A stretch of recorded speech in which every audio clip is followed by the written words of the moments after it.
ہرقل شاہ روم نے قریش کے قافلے میں ایک آدمی بلانے کو بھیجا، اور اس وقت یہ لوگ تجارت کے لیے ملک شام گئے ہوئے تھے، اور یہ وہ زمانہ تھا جب رسول اللہ صلی اللہ علیہ وسلم نے قریش اور ابو سفیان سے ایک وقتی عہد کیا ہوا تھا۔ جب ابو سفیان اور دوسرے لوگ ہرقل کے پاس ایلیا پہنچے، جہاں ہرقل نے دربار طلب کیا تھا، اس کے گرد روم کے بڑے بڑے لوگ، علماء، وزراء و امراء بیٹھے ہوئے تھے۔ ہرقل نے ان کو اور اپنے ترجمان کو بلوایا، پھر ان سے پوچھا کہ تم میں سے کون شخص مدعی رسالت کا زیادہ قریبی عزیز ہے؟ ابو سفیان کہتے ہیں کہ میں بول اٹھا کہ میں اس کا سب سے زیادہ قریبی رشتہ دار ہوں۔ یہ سن کر ہرقل نے حکم دیا کہ اس ابو سفیان کو میرے قریب لا کر بٹھاؤ، اور اس کے ساتھیوں کو اس کی پیٹھ کے پیچھے بٹھا دو۔ پھر اپنے ترجمان سے کہا کہ ان لوگوں سے کہہ دو کہ میں ابو سفیان سے اس شخص یعنی محمد صلی اللہ علیہ وسلم کے حالات پوچھتا ہوں۔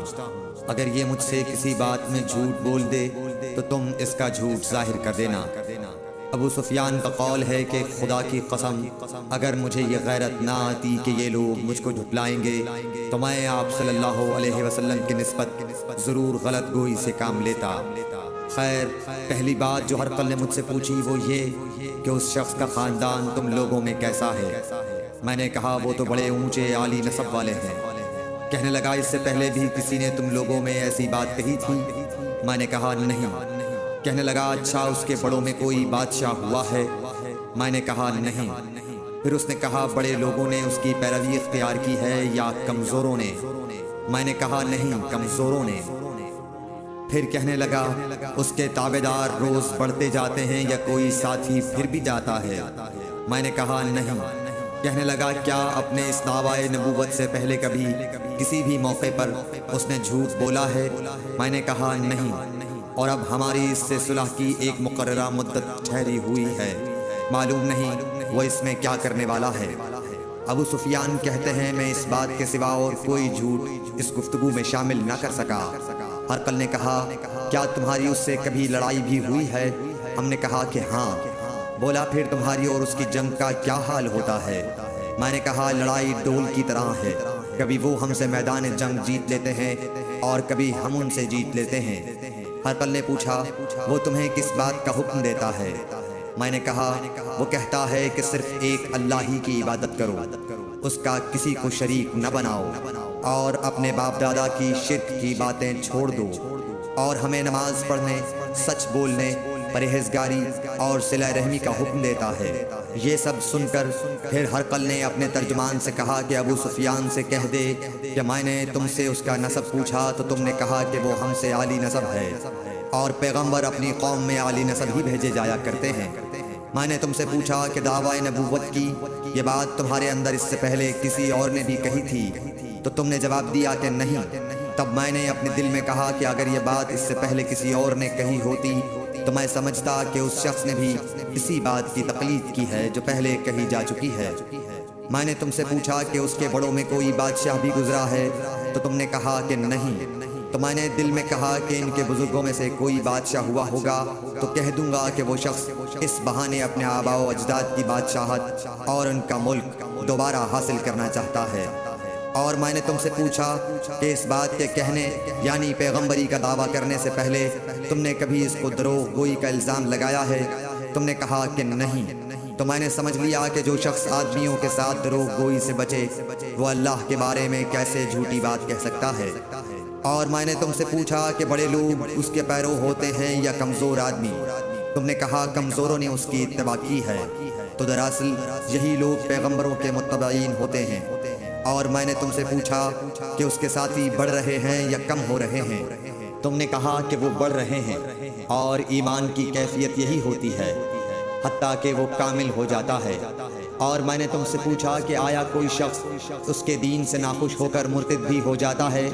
تم نے کہا نہیں۔ تو ایمان کی خاصیت بھی یہی ہے، جن کے دلوں میں اس کی مسرت رچ بس جائے وہ اس سے لوٹا نہیں کرتے۔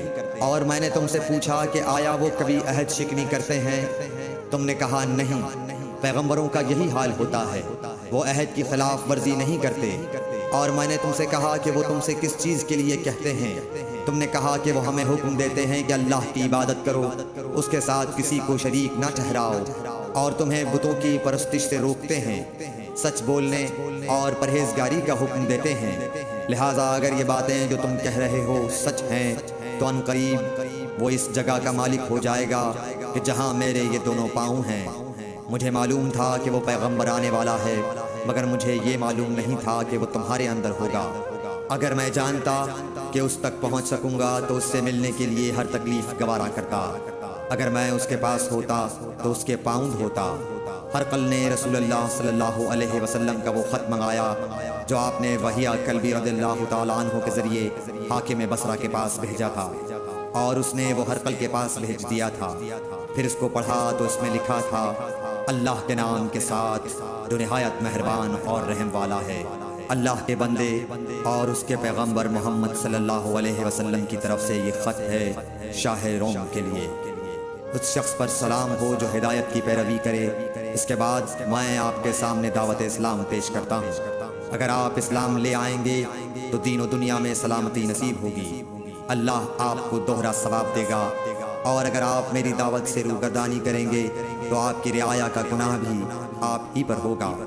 اور اے اہل کتاب، ایک ایسی بات پر آ جاؤ جو ہمارے اور تمہارے درمیان یکساں ہے، وہ یہ کہ ہم اللہ کے سوا کسی کی عبادت نہ کریں اور کسی کو اس کا شریک نہ ٹھہرائیں، اور نہ ہم میں سے کوئی کسی کو خدا کے سوا اپنا رب بنائے۔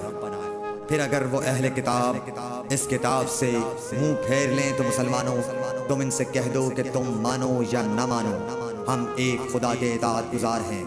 ابو سفیان کہتے ہیں، جب ہرقل نے جو کچھ کہنا تھا کہہ دیا اور خط پڑھ کر فارغ ہوا تو اس کے ارد گرد بہت شور و غوغا ہوا، بہت سی آوازیں اٹھیں اور ہمیں باہر نکال دیا گیا۔ تب میں نے اپنے ساتھیوں سے کہا کہ ابو کبشا کے بیٹے حضرت صلی اللہ علیہ وسلم کا معاملہ تو بہت بڑھ گیا، دیکھو تو اس سے بنی اصفر روم کا بادشاہ بھی ڈرتا ہے۔ مجھے اس وقت سے اس بات کا یقین ہو گیا کہ حضور صلی اللہ علیہ وسلم عنقریب غالب ہو کر رہیں گے، حتیٰ کہ اللہ نے مجھے مسلمان کر دیا۔ راوی کا بیان ہے کہ ابن ناطور ایلیا کا حاکم ہرقل کا مصاحب اور شام کے نصارہ کا لاٹ پادری بیان کرتا تھا کہ ہرقل جب ایلیا آیا ایک دن صبح کو پریشان اٹھا تو اس کے درباریوں نے دریافت کیا کہ آج ہم آپ کی حالت بدلی ہوئی پاتے ہیں، کیا وجہ ہے؟ ابن ناطور کا بیان ہے کہ ہرقل نجومی تھا، علم نجوم میں وہ پوری مہارت رکھتا تھا۔ اس نے اپنے ہم نشینوں کو بتایا کہ میں نے آج رات ستاروں پر نظر ڈالی تو دیکھا کہ ختنہ کرنے والوں کا بادشاہ ہمارے ملک پر غالب آ گیا ہے۔ بھلا اس زمانے میں کون لوگ ختنہ کرتے ہیں؟ انہوں نے کہا کہ یہود کے سوا کوئی ختنہ نہیں کرتا، سو ان کی وجہ سے پریشان نہ ہوں۔ سلطنت کے تمام شہروں میں یہ حکم لکھ بھیجیے کہ وہاں جتنے یہودی ہوں سب قتل کر دیے جائیں۔ وہ لوگ انہی باتوں میں مشغول تھے کہ ہرقل کے پاس ایک آدمی لایا گیا جسے شاہ غسان نے بھیجا تھا۔ اس نے رسول اللہ صلی اللہ علیہ وسلم کے حالات بیان کیے۔ جب ہرقل نے سارے حالات سن لیے تو کہا کہ جا کر دیکھو وہ ختنہ کیے ہوئے ہے یا نہیں۔ انہوں نے اسے دیکھا تو بتلایا کہ وہ ختنہ کیا ہوا ہے۔ ہرقل نے جب اس شخص سے عرب کے بارے میں پوچھا تو اس نے بتلایا کہ وہ ختنہ کرتے ہیں۔ تب ہرقل نے کہا کہ یہی محمد صلی اللہ علیہ وسلم اس امت کے بادشاہ ہیں جو پیدا ہو چکے ہیں۔ پھر اس نے اپنے ایک دوست کو رومیہ خط لکھا اور وہ بھی علم نجوم میں ہرقل کی طرح ماہر تھا۔ پھر وہاں سے ہرقل حمص چلا گیا، ابھی حمص سے نکلا نہیں تھا کہ اس کے دوست کا خط اس کے جواب میں آ گیا۔ اس کی رائے بھی حضور صلی اللہ علیہ وسلم کے ظہور کے بارے میں ہرقل کے موافق تھی کہ محمد صلی اللہ علیہ وسلم واقعی پیغمبر ہیں۔ اس کے بعد ہرقل نے روم کے بڑے آدمیوں کو اپنے حمص کے محل میں طلب کیا اور اس کے حکم سے محل کے دروازے بند کر لیے گئے۔ پھر وہ اپنے خاص محل سے باہر آیا اور کہا، اے روم والو، کیا ہدایت اور کامیابی میں کچھ حصہ تمہارے لیے بھی ہے؟ اگر تم اپنی سلطنت کی بقا چاہتے ہو تو پھر اس نبی صلی اللہ علیہ وسلم کی بیعت کر لو اور مسلمان ہو جاؤ۔ یہ سننا تھا کہ پھر لوگ وحشی گدھوں کی طرح دروازوں کی طرف دوڑے، مگر انہیں بند پایا۔ آخر جب ہرقل نے اس بات سے ان کی یہ نفرت دیکھی اور ان کے ایمان لانے سے مایوس ہو گیا تو کہنے لگا کہ ان لوگوں کو میرے پاس لاؤ۔ جب وہ دوبارہ آئے تو اس نے کہا، میں نے جو بات کہی تھی اس سے تمہاری دینی پختگی کی آزمائش مقصود تھی، سو وہ میں نے دیکھ لی۔ تب یہ بات سن کر وہ سب کے سب اس کے سامنے سجدے میں گر پڑے اور اس سے خوش ہو گئے۔ بالآخر ہرقل کی آخری حالت یہی رہی۔ صحیح بخاری حدیث نمبر 7۔